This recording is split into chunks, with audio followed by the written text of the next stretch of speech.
Hello friends, welcome back to my channel. இன்றைக்கி நம்ம சேனலில் என்ன பார்க்க போகிறோன்னா பன்னீர் பட்டர் மசாலா என்னோடய ஸ்டைலில் எப்படி செய்கிறதுன்னு பார்த்துடலாம். அதுக்கு தேவையான பொருட்கள்: பன்னீர் 200 கிராம் க்யூபாக சின்ன சின்னதாக கட் பண்ணி வச்சுருக்கேன். ஒரு 3 பெரிய வெங்காயம், காஞ்ச மிளகாய் ஒரு 10 எடுத்துருக்கேங்க. உங்களுக்கு காரத்துக்கு தகுந்த மாதிரி எடுத்துக்கோங்க. 3 தக்காளி, மீடியம் சைஸ் தக்காளி, அப்புறமா பிரியாணி இலை, கொஞ்சமாக சீரகம், இஞ்சி, பூண்டு, 2 ஏலக்காய், அவ்வளோதாங்க. அதெல்லாம் அரைக்கணும். இப்போ அடுப்பில் ஒரு பேன் வச்சு ஒரு பீஸ் பட்டர் ஆட் பண்ணிக்கலாம். இப்போ நம்ம பன்னீரை ஃப்ரை பண்ணி எடுத்துக்க போகிறோம். இப்படி ஃப்ரை பண்ணி நம்ம கிரேவியில் ஆட் பண்ணால் டேஸ்ட்டு சூப்பராக இருக்கும். இப்போ பன்னீரை கோல்டன் ப்ரௌன் ஆகிற வரைக்கும் நம்ம திருப்பி போட்டு வேக வச்சு எடுத்துக்கலாங்க. இப்போ ஓரளவுக்கு நல்ல கோல்டன் கலர் ஆயிடுச்சு. இன்னும் ஒரு நிமிஷம் இருக்கட்டும். நல்லா செவந்ததும் ஒரு பிளேட்டில் எடுத்து மாற்றி வச்சுக்கலாம்.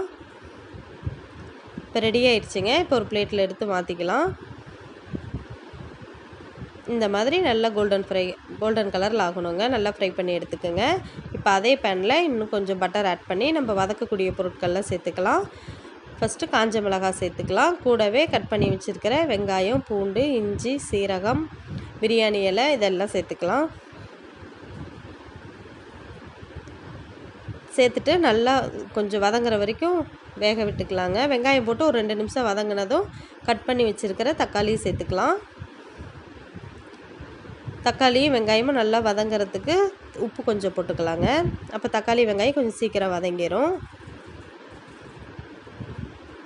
இப்போ நல்லா வதங்க விட்டுடலாம். இப்போ கூடவே முந்திரி பருப்பு சேர்த்துக்கலாம். நான் முந்திரி பருப்பு காட்ட மறந்துட்டேங்க.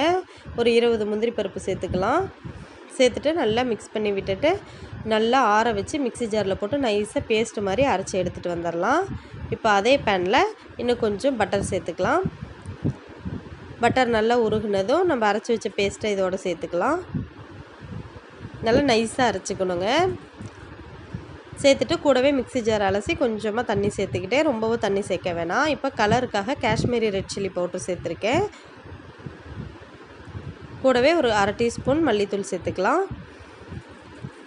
இப்போ கிரேவிக்கு தேவையான அளவு உப்பு சேர்த்துக்கலாம். ஆல்ரெடி நம்ம வெங்காய தக்காளியில் உப்பு சேர்த்துருக்கோம், பார்த்துட்டு சேர்த்துக்குங்க.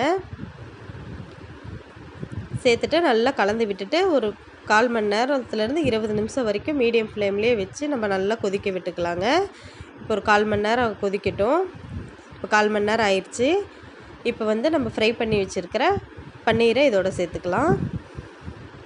சேர்த்துட்டு ஒரு 2 நிமிஷம் இதை நல்லா கொதிக்க விட்டுறலாங்க. அப்போ தான் அந்த மசாலாலாம் அந்த பன்னீரோடு ஆட் ஆகி நல்லா டேஸ்ட்டு கொடுக்கும். இப்போ நல்லா கொதி வந்துடுச்சு. அடுப்பு சிம்மில் இருக்கட்டுங்க. இந்த ஸ்டேஜில் கசூரி மேத்தி சேர்த்துக்கலாம். கசூரி மேத்தினா காஞ்ச வெந்தயக்கீரையோட இலை. இது நல்ல வாசனை கொடுக்குங்க. ரெஸ்டாரண்ட் ஸ்டைல் மாதிரி டேஸ்ட்டு சூப்பராக இருக்கும்.